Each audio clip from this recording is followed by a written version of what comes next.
Oi, aqui é a Marielle do Lá Fora Cast. Hoje a gente está aqui novamente, segundo episódio com a nossa convidada de honra, Luciana Sadi. A gente apresentou a Luciana no episódio anterior, vou falar rapidinho, a gente vai conversando ao longo do episódio.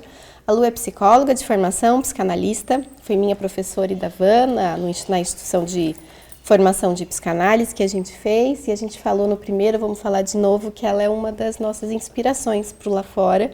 Uma psicanalista que a gente viu ao longo da formação ser uma psicanalista clínica, ter o consultório, mas fazer essa interlocução também com essas vozes do lá fora.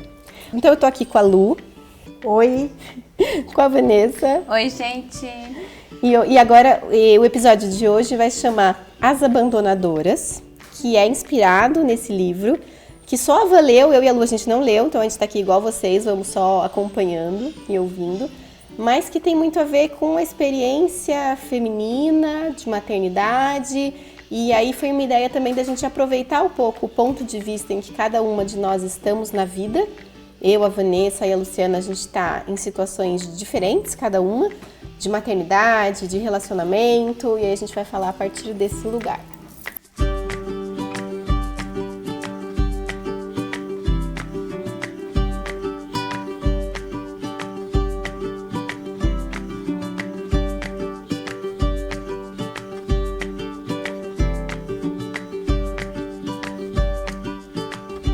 Bom, eu pedi pra gente falar desse livro porque eu acabei de ler esse livro. É de uma jornalista espanhola, Begoña Gómez Urzaiz, né? Não sei se é tão conhecida, mas enfim, acho que esse livro ficou bem famoso nos últimos meses. E me chamou muita atenção esse título, As Abandonadoras, né? Porque já é uma coisa que provoca um incômodo, né? Um incômodo. E eu comecei a ler e fui ficando bastante desconfortável, porque ela vai contando a história de várias mães que escolheram deixar os filhos para viver outras coisas. Então ela fala que ela não vai falar sobre aquelas mães que abandonam por não ter outra opção. Tem que ir trabalhar em outro país, tem que fazer um sacrifício para sustentar esse filho, que essa ela não considera como abandonadoras. Mas essas que, apesar de ter um capítulo sobre essas mães também, que não têm opção e acabam tendo que fazer isso. Mas sobre essas mulheres que, por uma relação com o trabalho, ou com o próprio corpo, ou pelas questões de relacionamentos, decidem deixar os filhos com outras pessoas e, de alguma maneira, ir embora. Que eu acho que é um dos grandes tabus, né, da nossa sociedade, ainda hoje. Acho que tem poucos que talvez sobraram, esse é um... Então, e ela fala que tem pouca literatura, né, científica, estudos, e discute-se muito pouco isso, porque tem as mães ruins do bem, que são aquelas engraçadinhas que, ao invés de fabricar o próprio cookie, compra no supermercado e fala, olha como eu sou uma mãe ruim, ou que não faz o penteado do cabelo maluco.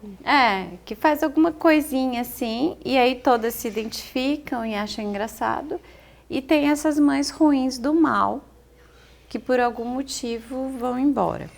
Mas a primeira frase do primeiro parágrafo do livro que me chamou muito a atenção, eu falei, nossa, que interessante, e que eu quero trazer aqui para a gente pensar, é sobre as mulheres na arte, né? Que ela fala assim, a melhor maneira de levar uma vida de escritor já foi testada e amplamente documentada ao longo da história.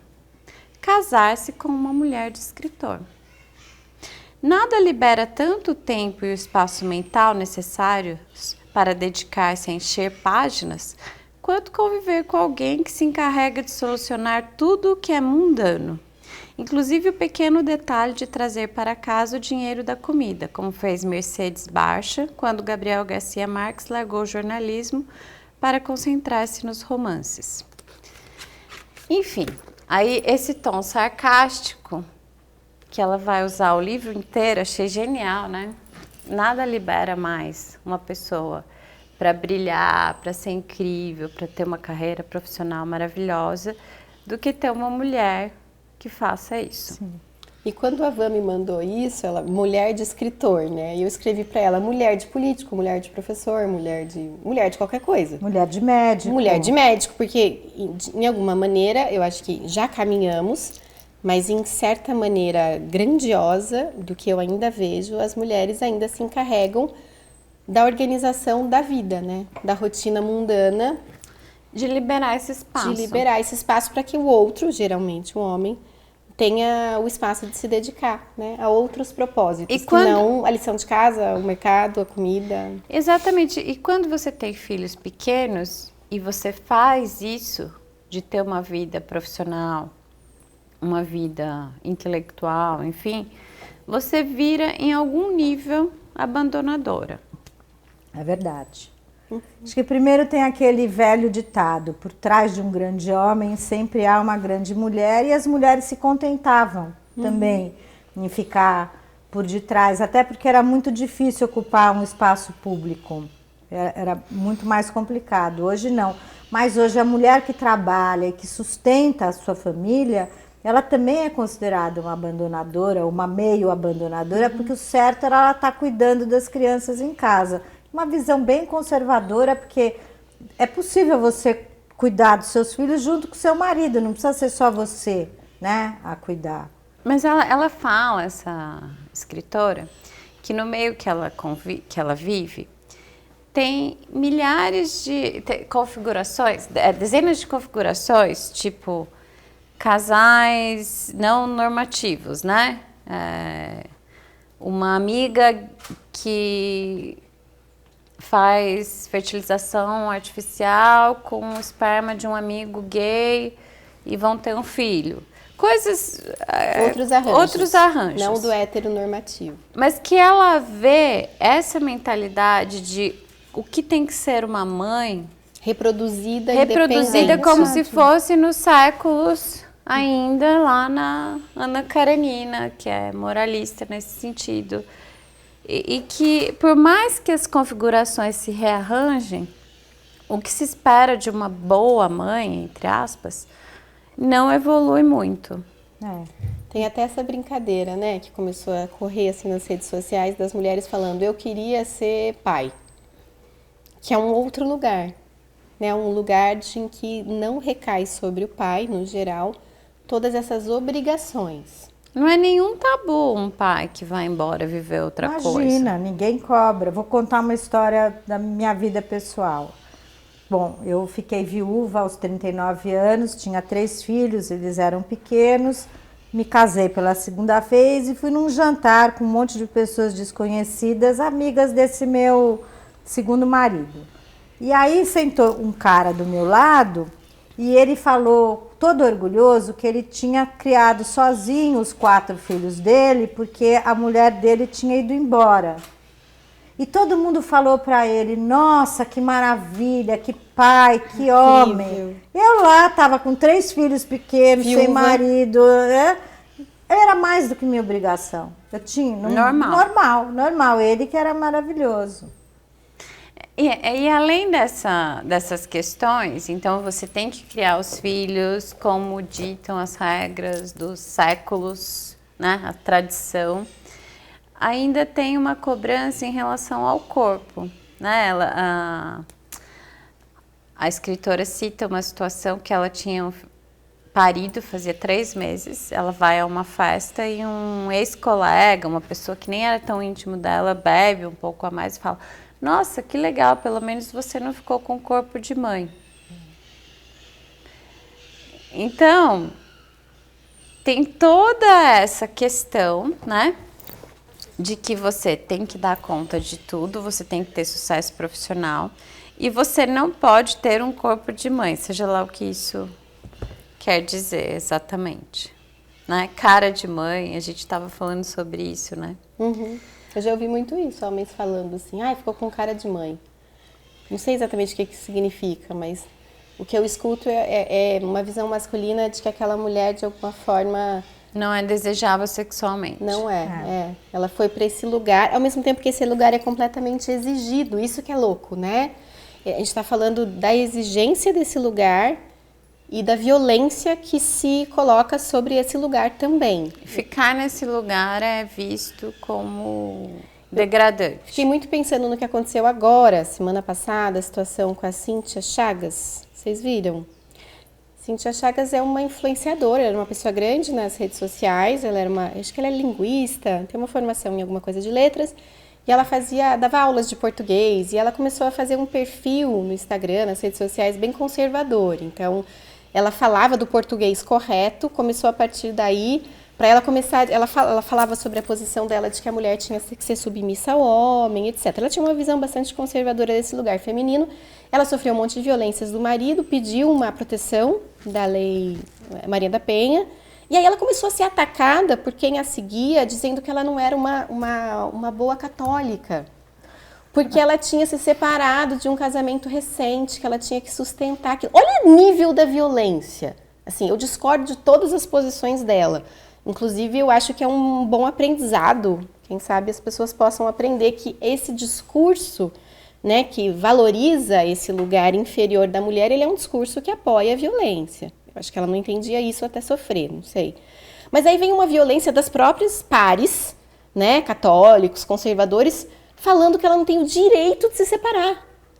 Olha o nível da violência que é. Você ouviu essas? Não estava sabendo dessa outra parte. Porque eu tinha porque visto eu acho ela tão... não tá no meu algoritmo também, mas... Bom, eu nem conheço. Então que bom.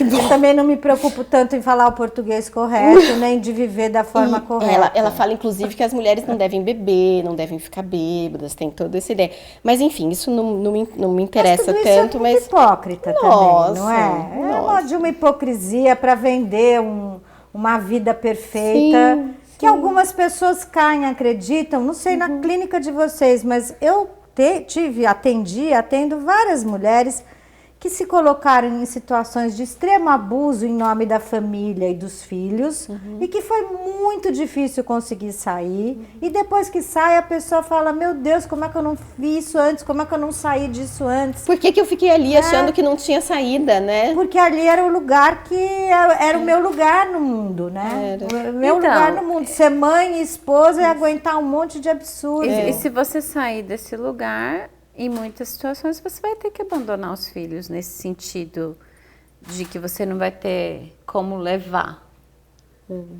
né? Por exemplo, na Filha Perdida. Esse é um filme que saiu uns 2 anos atrás que mexeu no consultório, né? Eu senti todas as mulheres falando Filha Perdida é um filme que foi feito a partir de um livro da Helena Ferrante, de uma história de uma mulher que fala, não quero ficar aqui fazendo comida para criança, levando na escola e tal, e quero viver uma vida acadêmica, né? Ela era uma professora, não sei, aí ela abandona as filhas, depois volta, enfim. Vale a pena ver o filme. Mas esse próprio termo, abandonadoras, aqui ela está sendo irônica, né? Ela é irônica o tempo todo. Mas esse próprio termo, abandonadoras, ele já é moral. Super. Né? Já é assim, ok, você tinha opção, você abandonou. Mas o que é ter opção? Não faço a menor ideia. O que você acha que é? Qual a opção? Porque a única coisa que é não ter opção é estar passando fome. Ah, tá. Tipo assim, eu vou para os Estados Unidos trabalhar de garçonete para mandar dinheiro para o meu filho. Isso é não ter opção. Sim. Porque estão passando fome. É Les a Corine dos Miseráveis. Tá. Agora, fora isso, todo o resto é sentido e considerado como abandono. A gente não está aqui abandonando em alguma medida? Estamos aqui nós 3 mulheres gravando um episódio domingo, no horário do almoço da família. Pós-dia das crianças. Pós-dia das crianças. Isso é um abandono. Em algum nível, isso é atacado socialmente. Claro. E é invejado socialmente também, esse tipo de possibilidade de deslocamento. Porque ela fala, inclusive, uma ideia muito interessante, que os filhos limitam a sua geografia.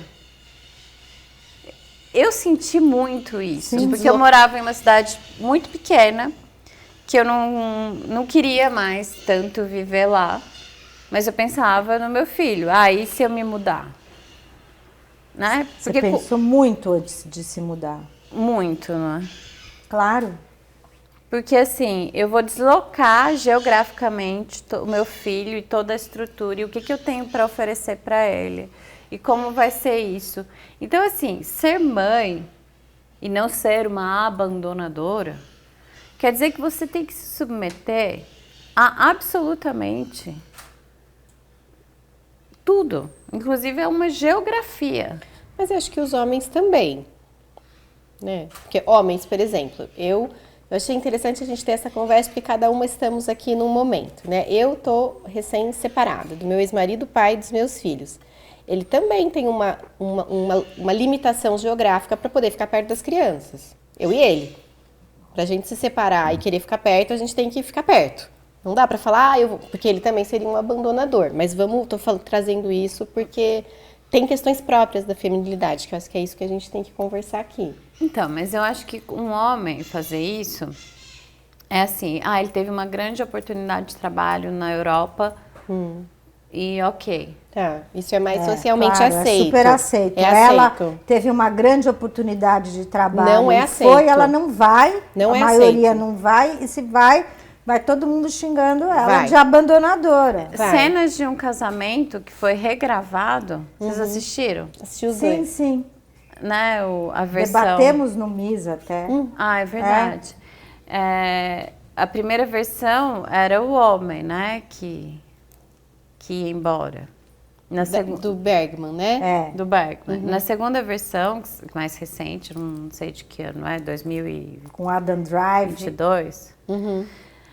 Ela recebe uma proposta de trabalho e tem toda uma questão. Você tá pensando nesse aí do Adam Driver, também tô, mas eu vou estar falando da série. Ah, tá. Daquela série também. É uma série que é uma casa em Boston, ela vai pra Europa. Vocês estão fazendo coisas diferentes. Nós estamos falando duas coisas diferentes. Mas tem tudo a ver, tem tudo a ver. Tá? É verdade. Você tá falando do filme do Adam Driver e da Scarlett Johansson. Isso. E você tá falando da série, que é a série que é uma releitura do filme do Bergman. É verdade. Mas ok, é o mesmo tema. Tá. Tudo bem. Mas de qualquer maneira, essa possibilidade do cinema tá retratando A mulher indo. uma mulher que recebe uma proposta de trabalho, que vai embora, que vai fazer esse movimento.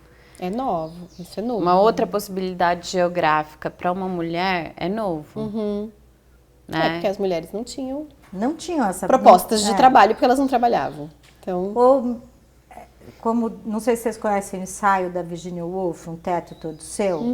Nem teto todo seu elas tinham dentro de casa, quiçá ainda uma oportunidade de trabalhar fora. Então a Virginia Woolf vai falar, mulher, quem escreve? Eu, a Vanessa, você, a gente precisa de um espaço que ninguém nos interrompa, ou que interrompa pouco, pelo menos, não é? Nas casas antigas, quando você pensa no século XIX, passagem para o século XX, quem é que podia ter um gabinete? Só os homens tinham um gabinete, as mulheres não tinham. Onde você vai escrever? No meio da cozinha? No meio da sala? No quarto de brinquedo dos filhos? Por isso que também a gente teve até então tão poucas mulheres escrevendo. Não estou falando que a gente abandona nossos filhos para escrever. A gente abandona nossos filhos para trabalhar. A gente abandona diariamente. A gente microabandona, né? São microabandonos e tem uma cobrança mesmo. Você está falando do século passado, Lu, eu fico pensando agora. Muito difícil conseguir fazer alguma coisa com as crianças em casa. Eles requerem e exigem o tempo todo. E eu acho que em alguma medida socialmente é diferente, né? Para o homem e para a mulher. Você foi falando, eu me lembrei que quando eu estava grávida, eu morava numa casa bem pequenininha, assim, bem compacta, e eu ficava fantasiando mudar para... Eu juro que eu trabalhei muito isso em análise, mudar para ter um espaço para não incomodar o meu marido. Isso estava lá no fundo, assim, a hora que eu fui falando, você vai se dando conta de... Meu Deus, o que é isso? É a sociedade patriarcal. Como que eu não vou incomodar? Sabe aquela história, me vem muito essa imagem meio caricata, mas ajuda, o Mad Men, que ele chegava em casa Tava lá a Beth, ela servia um... Vocês assistiram Mad Men? Não, eu nunca Não, vi. é muito boa, porque é aquela família dos anos 50, 60, vai passando pelas décadas. Mas enfim, ele é um homem, ele é muito bonito, ele tem essa coisa do homem masculino, assim. E aí ele chega em casa, a esposa tá com a janta pronta, servindo um drink pra ele, e não o interrompam. Crianças, não incomodem o papai, né? Fazer um dry martini e massagem no pé do marido. Inclusive tem eu não sei se vocês conhecem, tem uma série de artigos que a Clarice Lispector escreveu sob pseudônimo em revistas, que tem todos, são dos anos 50 e anos 60, que tem todas essas dicas para as mulheres, e numa delas tem uma dica de como matar uma barata, que eu acho que é dali que ela vai fazer Paixão segundo GH. Ah, que é da gesso, né? Ai, que legal. É muito. Ali tem o toque da grande escritora, ela precisava sobreviver, então ela estava escrevendo esses conselhos. Mas esses conselhos estão dentro da gente até hoje, de uma forma ou de outra. Então, e quando você fala, o que é não ter escolha, né? Porque você está dizendo, socialmente é perdoada aquela mulher Justine do Les Misérables. Só que essa mulher, essa Justine, ela paga o preço. Paga. Né? Porque ela vai dar vários depoimentos de mulheres que precisaram fazer isso. De trabalhar para dar comida para o filho. Assim. E aí quando elas reencontram finalmente esse filho, depois de 5, 10, 15 anos, vão viver juntas, vão para o mesmo país, não há... construção, não há uma linguagem possível, um desencontro absurdo.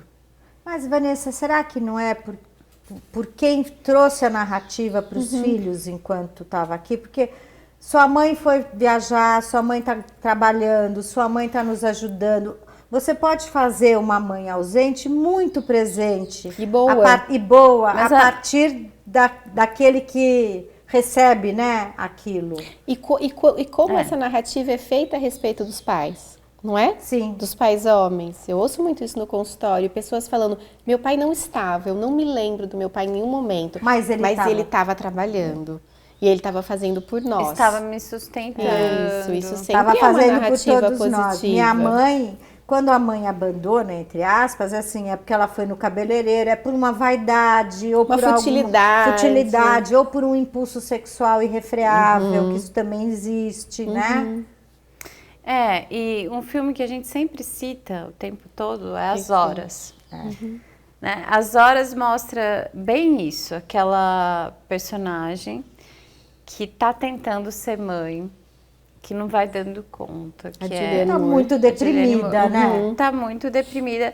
Mas ela não é pintada como alguém sem opção. Não.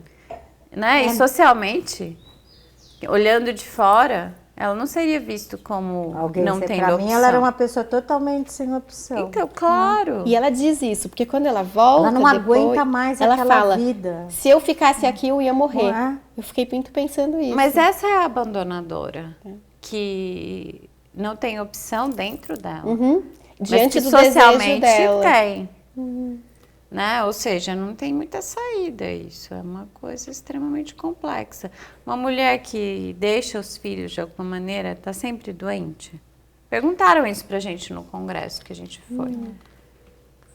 É sempre uma pessoa doente? Então, essa é a questão, se a mulher tem direito ao desejo ou não, não é? Desejo Acho que essa é a dela. grande questão, se ela vai poder aceder ao seu próprio desejo, né? Ou se ela não vai ceder ao próprio desejo, porque se você cede ao seu desejo, como os homens podem ceder aos desejos deles, são as mulheres que não podem. As mulheres só podem renunciar aos seus próprios desejos para poderem ser mulher e mãe, esposa e mãe. As mais eróticas, elas já são consideradas péssimas mulheres ou péssimas mães, porque elas põem o desejo delas em primeiro lugar.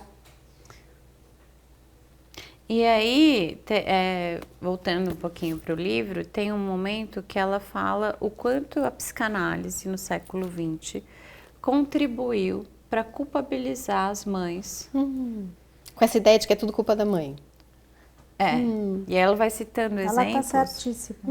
Está 100% certa, né? Tem uma caretice psicanalítica que a gente é julgado pela mãe que a gente é, sem dúvida nenhuma. Até eu vejo colegas para fazer, na nossa formação, só vou dar uma pequena explicação. A gente faz entrevistas das pessoas que estão interessadas em entrar na nossa formação. E alguns colegas, na hora de discutir se aprovam ou não aprovam um candidato, levam em consideração a qualidade de mãe que essas pessoas que vêm procurar a formação têm. Que é uma coisa absolutamente preconceituosa do meu modo de ver, porque muitas mulheres também não querem mais ser mãe hoje em dia, porque ser mãe é também muito sacrificial, né? É muito difícil você ser mãe e não se sacrificar um pouco. E hoje as mulheres têm muito mais opção do que elas tinham antes. Elas não precisam ser mãe. Antes era muito menos opcional, digamos assim. Mas eu tive uma colega que entrou comigo na formação e perguntaram isso para ela, mas e seus filhos, como vai ficar? Porque ela tinha que vir de uma outra cidade, que era longe. Quando eu fui fazer entrevista para entrar na formação, teve uma pessoa que perguntou, você tem filhos? E aí eu falei, não tinha, não estava nem grávida ainda. Aí ela falou, você vai ser muito melhor analista se você tiver filhos. Ou seja, a gente parte de um lugar e a psicanálise reforça isso. Sim. De que a suprema experiência que você vai falhar ou não é na maternidade. É na maternidade. E olha que coisa louca, porque se você tivesse filhos na entrevista, vamos aumentar isso, claro, a gente está falando aqui da formação, mas a gente sabe que isso acontece em entrevista de emprego com todo mundo. Direto com as mulheres. Então, se você tem filhos, por que você vai entrar, como é que você vai ficar seu filho, ou como psicanalista você tem que ter filhos, senão você vai ser uma profissional ruim. Então, não tem muita saída, né? Essa ideia de que... Então, de novo, será que perguntam para um homem o que você vai fazer com seus filhos? Imagina. Nunca. Imagina, não é problema deles. É porque tem também um lado da psicanálise que é muito, assim, tradicional, conservador, que pensa em enquadrar em modelos, não em libertação ou autonomia ou liberdade. Né? Eu acho que também tem isso. Qual tipo de psicanálise qual moral você traz para a sua psicanálise?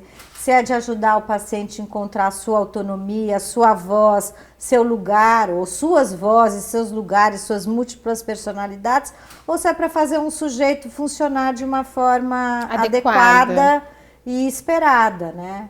Uma adaptação. Sim. Então, e teve toda uma leitura psicanalítica, claro, né? São leituras que os psicanalistas americanos fizeram no século passado. Por exemplo, uma ideia que ficou muito famosa é de que os soldados que iam para o Vietnã eram frouxos, eram covardes, porque havia uma geração de mães ruins. E por isso os Estados Unidos perdeu a guerra. É. A culpa. Adorei.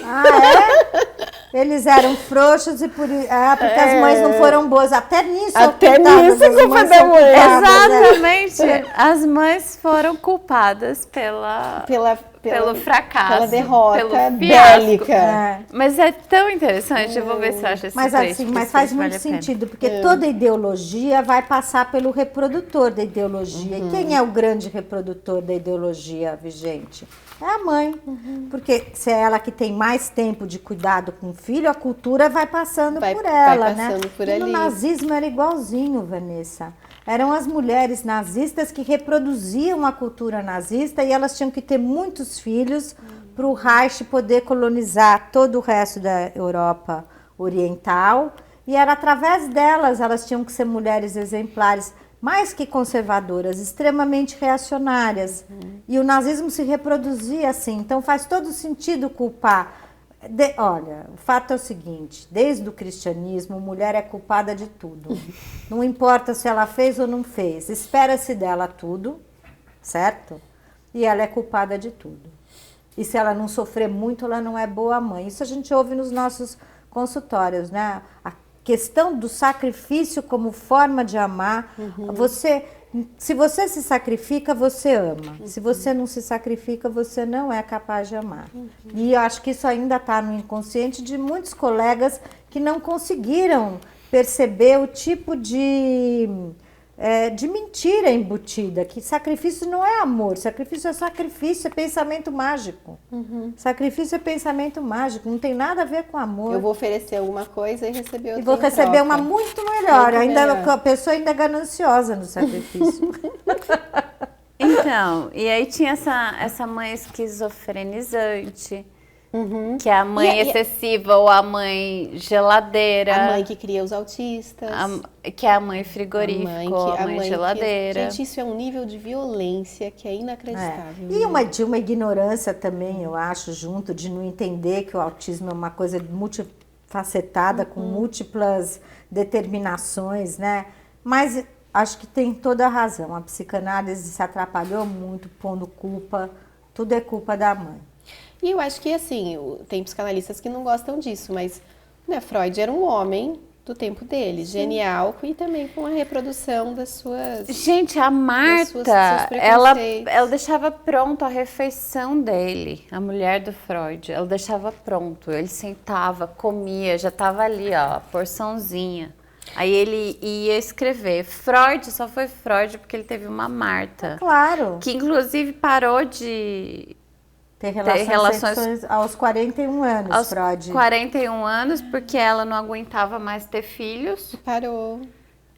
Mas aí os dois puderam se dedicar, né? Um ao outro. Ela a ele e ele à psicanálise. Claro. Isso. Então a gente vem desse leito. Então, porque isso é uma coisa... Mas isso tão- é histórico também, não vamos ser anacrônico, né? De exigir que o Claro. Freud Fosse não- diferente, Fosse não. diferente. Nós temos que pensar, né? Claro. Hoje, como é que nós podemos ser diferentes ou estar à frente do nosso tempo, ou pelo menos próximo do tempo, né? Mas eu acho que isso é uma coisa importante Sim. de falar. Eu sei que isso está sendo falado já faz tempo. Tem aquela tirinha famosa francesa, né? Vocês lembram? Que começou a se falar sobre o trabalho invisível? Não conheço. É uma tirinha meio longa, francesa, que é uma historinha assim. Vem uma pessoa jantar na casa de um casal. E aí essa pessoa, esse convidado, senta aqui no sofá e fica conversando com o marido. E a esposa vai dar comida para as crianças, fazer a comida, não sei o quê, e ela vai se atrapalhando.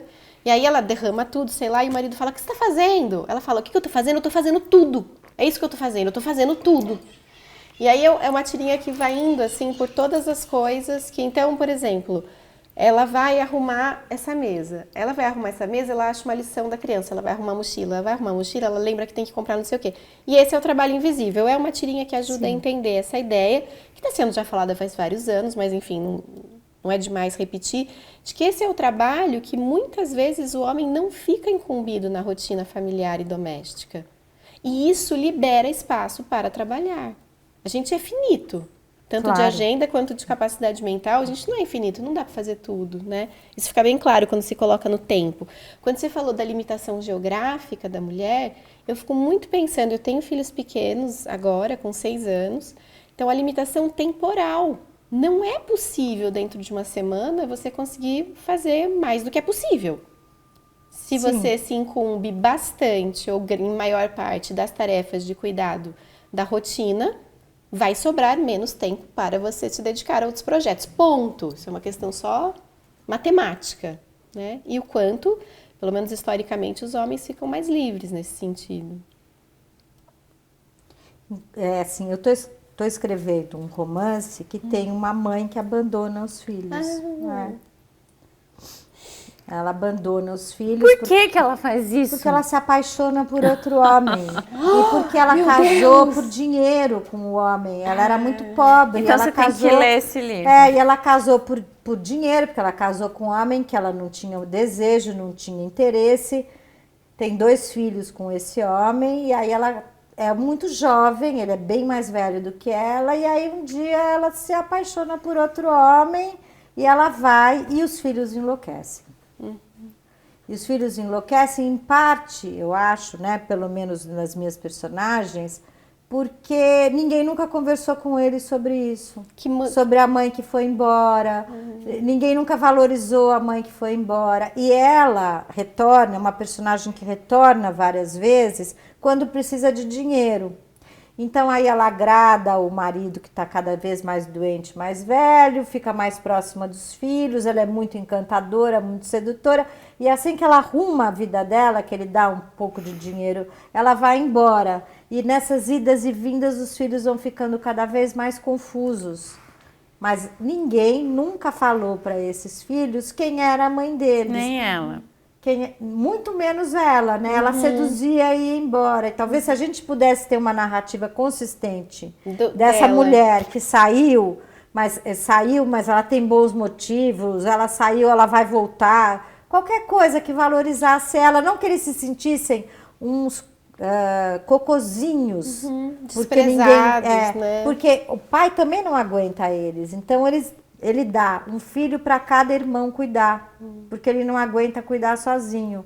E os irmãos são casados e os filhos então são cuidados por outras famílias. Só que ele não é o abandonador. É ela que Quem é. é o abandonador é ela. Ele não precisava aguentar os filhos. Então, não tem essa narrativa do abandonador. Por mais que se reclame do pai ausente... E só tem pai ausente. Das coisas que mais tem na nossa cultura é pai ausente.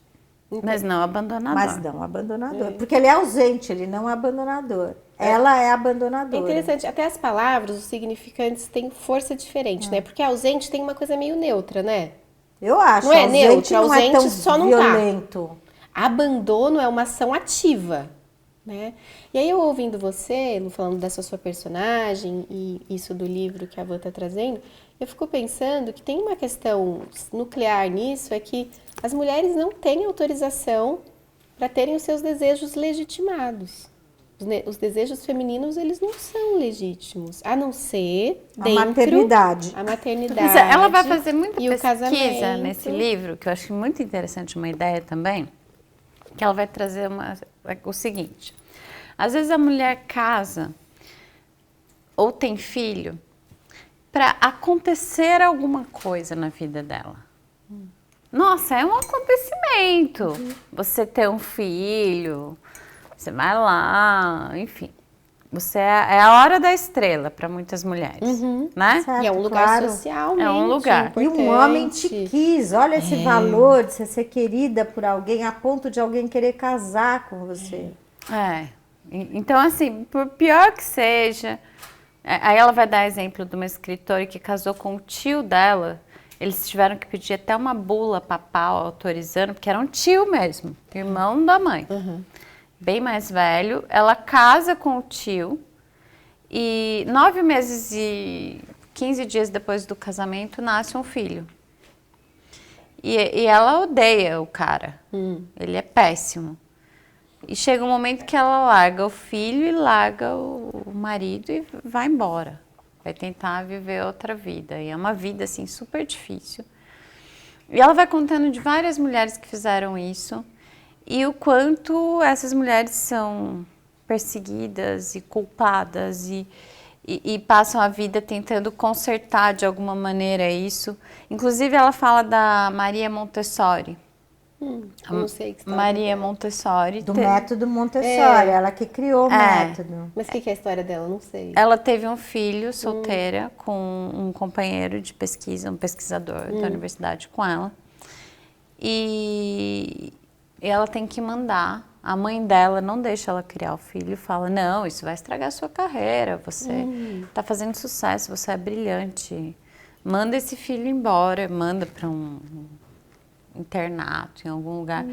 Aí chega um momento que ela resgata o filho com 15 anos e ela passa a vida tentando... E ela trabalha com educação. Alfabetização criança, infantil. tentando dar para o filho o que ela não deu, assim, deixar um legado, deixar dinheiro, deixar herança, tentando A reparar. Uhum. Mas, ao mesmo tempo, ela sempre falou que ele era sobrinho dela. Olha, nossa, nunca conseguiu. Nunca disse que era Mas acho que aí filho. o filho que você não pode assumir nessas condições de preconceito, deve ser de uma dor, tanto para a mulher quanto para a criança. Então, são muitas configurações. E o que eu acho interessante é isso, não dá para você encaixar nada em lugar nenhum. Porque você vai olhando os ângulos, você não consegue achar nenhuma dessas mulheres horrorosas. E eu fico tentando pensar se essas mulheres que se encaixam bem, né? A gente tá aqui de alguma forma. Podem ser horrorosas, fascistas. Não, a gente tá as aqui que se tentando... encaixam bem. Claro, mas A gente está aqui se alinhando à ideia de que, em alguma medida, todas nós três somos abandonadoras, porque as mulheres que trabalham, em alguma medida, são. A gente está aqui encontrando um espaço, de novo, dentro dessa rotina que é limitada de trabalho, de filho, de criança, de marido, de casa, domingo para gravar. Então, a gente está abandonando o almoço de domingo da família tradicional brasileira. Mas, em alguma medida, eu fico pensando, será que alguém se encaixa total e fica feliz nesse lugar? A gente acha que sim, né? Será? nunca chegaram no meu consultório. Nunca conheci, deve Não faço a existir. menor ideia. Será que alguém... Mas deve ter gente que sim, né? O mundo tem 8 bilhões, deve ter gente que sim. Tem sintomas. Aí uma hora cai uma ficha, a pessoa começa a sofrer demais. Mas pode ser, eu me lembro que minha mãe tinha uma amiga, nossa, minha mãe tem quase 92 anos, né? Essa era uma amiga talvez um pouquinho mais velha. E ela tinha tido 10 filhos, e ela era católica. E a minha mãe falava, como é que ela conseguiu? Os 10 filhos iam na missa. Os 10 filhos fizeram um casamento tradicional com pessoas que ela escolheu. Todo mundo deu certo, entre aspas. Pra minha mãe, todo mundo deu certo. Minha mãe não entendia como é que na casa dela não foi assim, sabe? Que ninguém acreditava em Deus tanto. Quer dizer, cada um na minha família acreditava em uma coisa, ninguém... E ela tinha o maior orgulho dessa Onde foi amiga. que eu errei? Onde foi que eu errei? Porque essa era muito forte. Ela conseguiu fazer com que os filhos caíssem muito próximos da árvore. Fossem muito parecidos com ela. Não sei como eles estão hoje, os filhos dela. Então, não faço a menor eu tenho ideia. a sensação de que isso é uma mãe horrível. A pessoa não teve liberdade para poder escolher o que queria ser na vida, não é? Mas olha, eu tenho uma Mas pode história ser pessoal boa para contar. Eu sou viúva 2 vezes e toda vez que alguém me apresenta e eu conto essa história, que eu não conto com muita frequência, porque é muito chato, a pessoa fala para mim assim, você matou 2 maridos? E fala para o meu terceiro marido, você não tá com medo que ela te mate? Ai, pessoas que falam horror. isso Falam pra isso você? Na sua direto cara. pra mim, na minha cara. Na minha cara. E eu sempre respondo assim, meus maridos ficaram muito doentes e eu acho que eles viveram mais e melhor porque eu cuidei deles até a morte deles. Aí a pessoa fica mesmo assim, eu falo assim, e olha, é um puta machismo da sua parte ter coragem de me falar uma coisa dessas, porque aí eu fico brava, ter coragem de me falar uma coisa dessas. Claro. Porque se você tivesse perdido 2 mulheres, iam falar pra você, coitado de você. Com certeza. Não é? Iam Sinto falar, muito. coitado. Nossa, que trágico. Ninguém ia falar você matou 2 mulheres, né? Então é uma desigualdade nesse machismo muito grande. Não, e esse lugar da viúva negra, de Sim, novo, do que sim. a gente falou no episódio anterior, da bruxa, né? Que coisa, as pessoas falam isso. Falam isso, mas mesmo se você pensar uma mãe que por acaso tem o infortúnio de perder 2 filhos, será que vão culpar a mãe por Vão. isso? Ela Lógico não que soube vão. cuidar direito? Não vão culpar o pai, né? Que coisa, né? Tem um livro que eu estudei na formação, ou seja, 3, 4 anos atrás, que chama As Eríneas de uma Mãe. Eu li esse livro. Eríneas? Eríneas. E o que é Eríneas? Eríneas são personagens da mitologia grega que são responsáveis pela punição. Então, quando você faz alguma coisa errada dentro da lógica mitológica, elas vêm e lançam a culpa e o remorso dentro de você. Tá. E você fica tão perseguido, tão...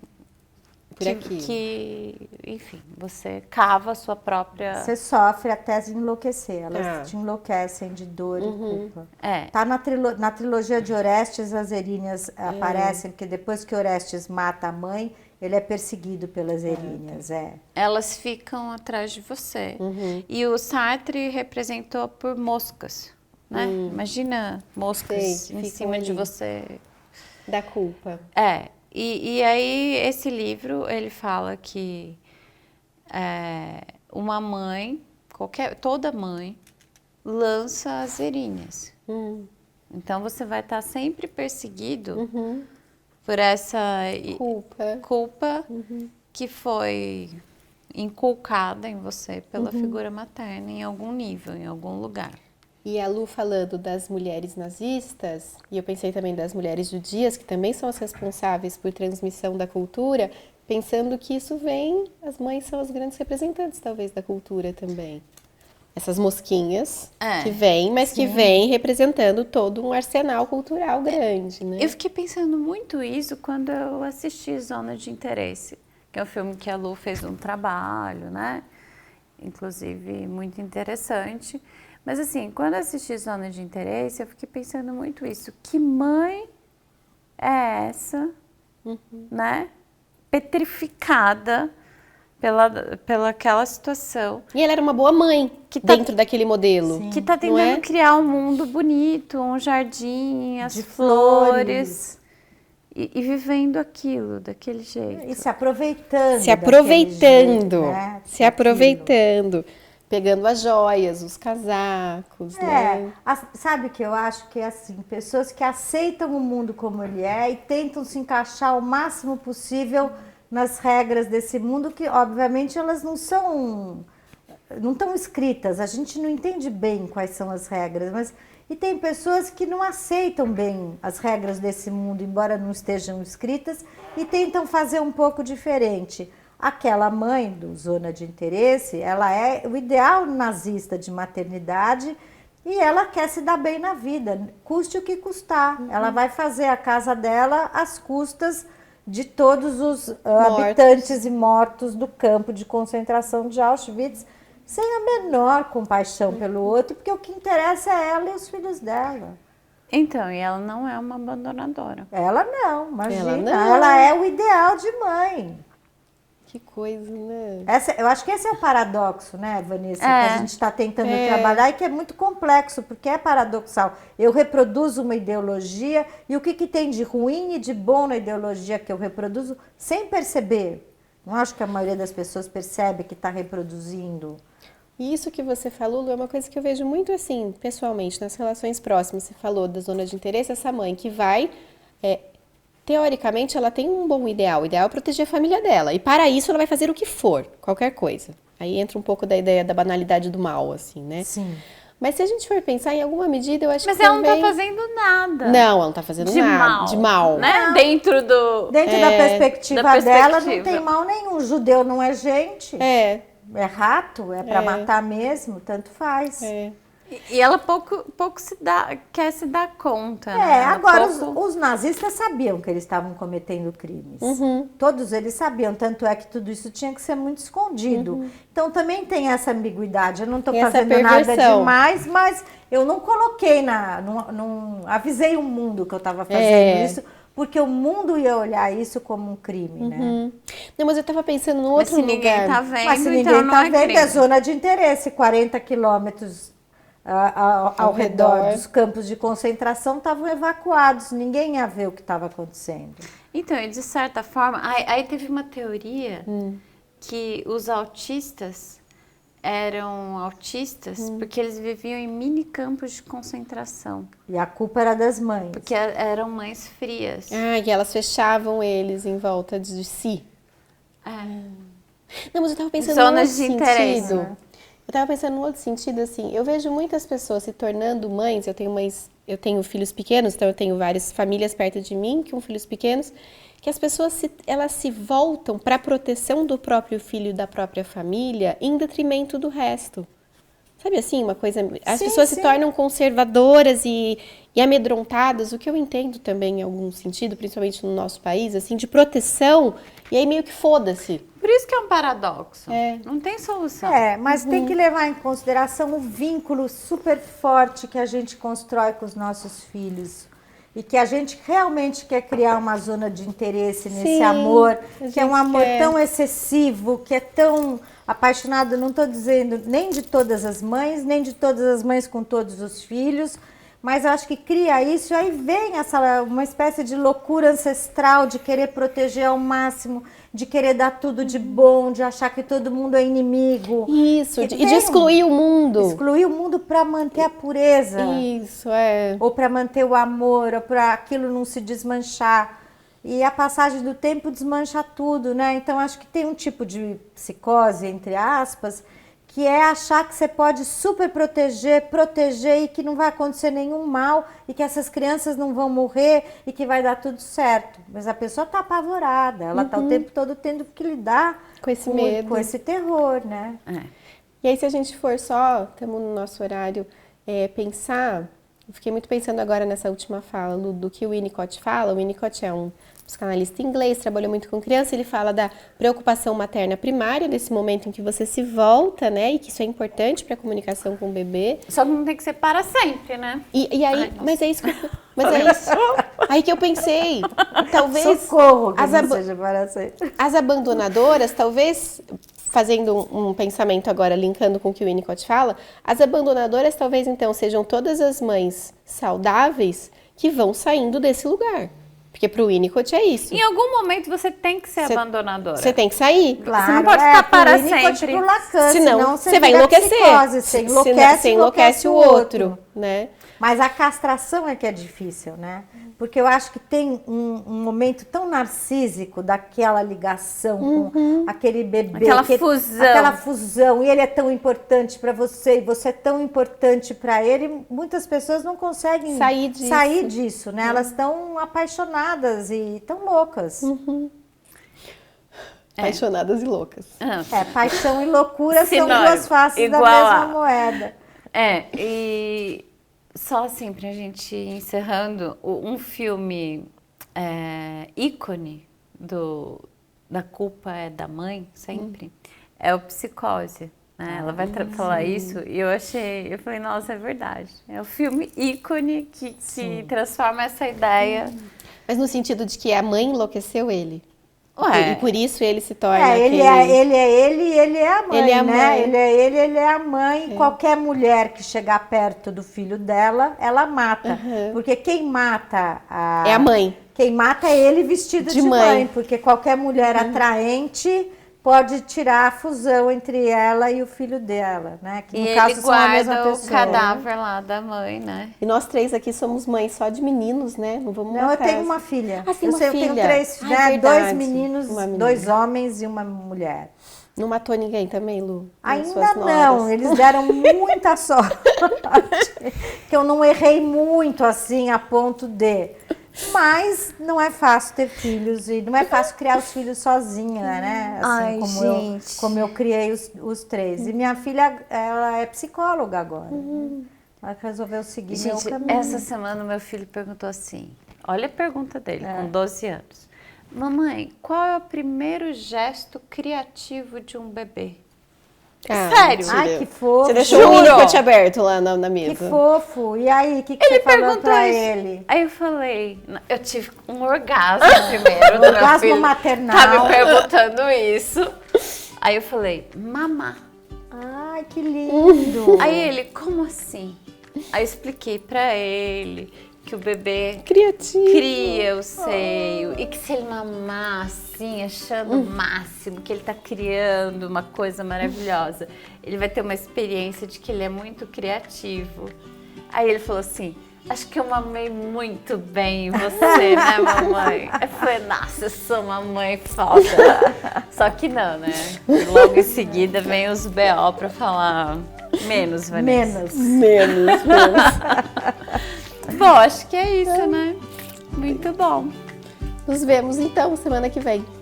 Beijos. Até. Ele perguntou isso mesmo? Juro. Nossa, gesto ele é um criativo. Gênio, seu filho, né? Gênio, Ele gesto tem umas... criativo. Depois ele falou assim, e por que somos tão complexos? Aí eu falei, por causa do nosso desamparo. Também, se ficar respondendo isso, ele vai ficando assim.